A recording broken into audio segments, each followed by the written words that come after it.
Peggy 18.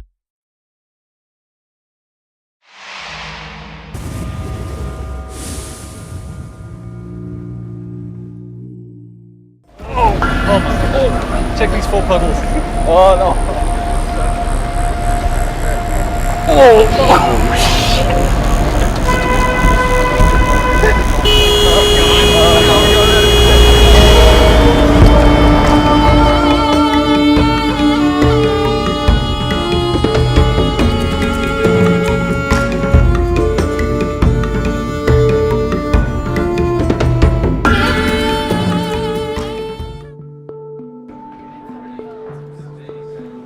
Ubisoft had a clear and lofty goal in mind as they built Far Cry 4, create the most authentic gaming experience ever.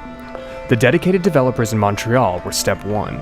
Immersion in the game's inspiration, the Himalayas, was step 2.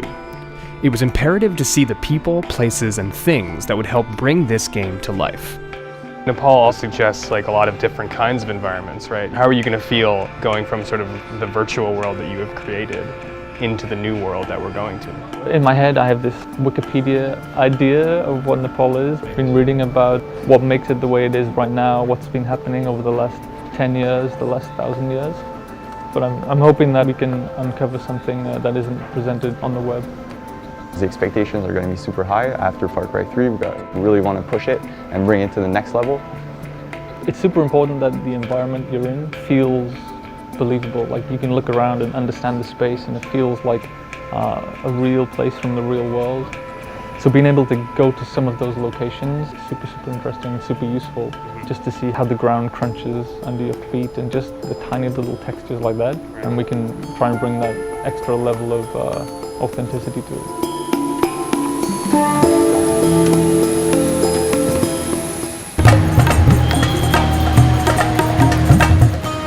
Arriving in Kathmandu was intense. The end of the Nepali Civil War meant a mass migration into the city, and with it came mass pollution, overpopulation, and the sense that an ancient city wasn't ready for modernity to be thrust upon it. Everyone seemed to be experiencing that sensory overload, too. It's visually super noisy. I'm having trouble processing everything that I'm seeing because I'm trying to remember it all. I'm like, that's useful. Oh, that's super useful. That post is incredible. That texture is awesome. Right now, I'm just trying to absorb it all. Local rumor had it that an animal sacrifice was going to be happening to appease the gods after the monsoon, or maybe just to appease the gods in general. It was sort of unclear. But Nepal has strong ties to its past, so attending an animal sacrifice is significant in understanding traditional Nepali culture. It was a perfect introduction to the country.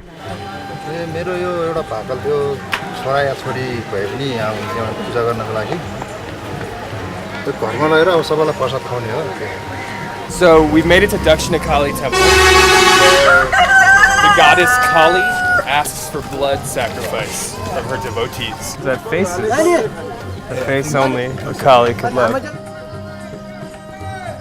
So we're gonna follow them to the altar where that goat will be sacrificed to slake the thirst of Kali.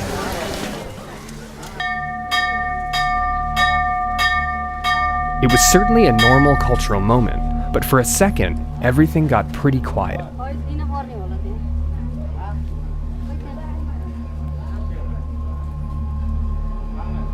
I was expecting like a clean cut, but the whole like slice and then guide.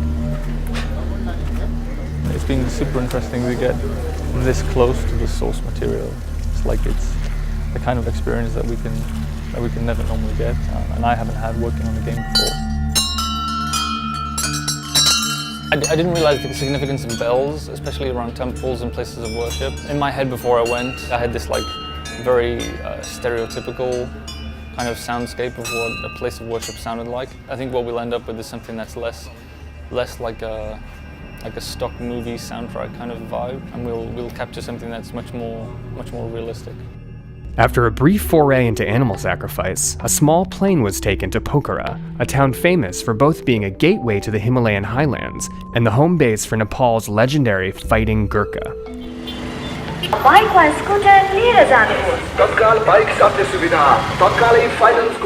The legend of the Gurkha inspired the warriors created in the game.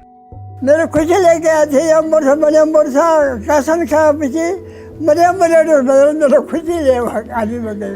साझाहरू धनको थुप्रो के हड्डीको थुप्रो भने हाम्रो साझाहरूले त्यस्तो भन्छ।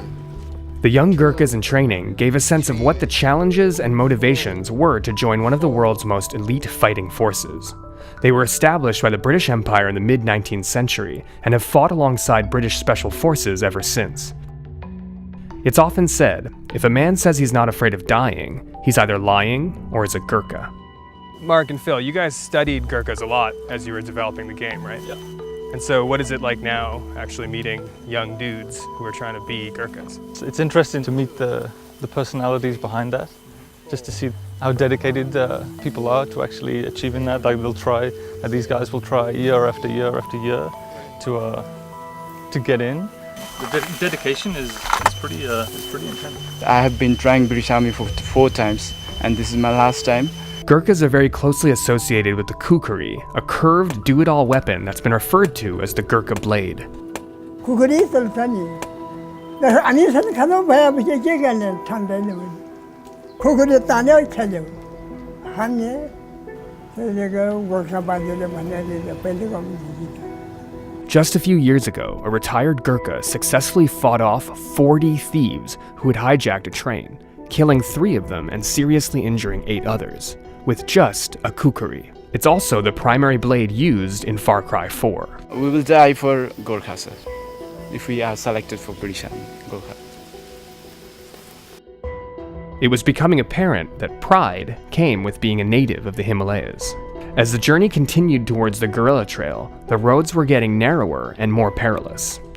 The conversations with the young Gurkhas weighed heavily on everyone's minds.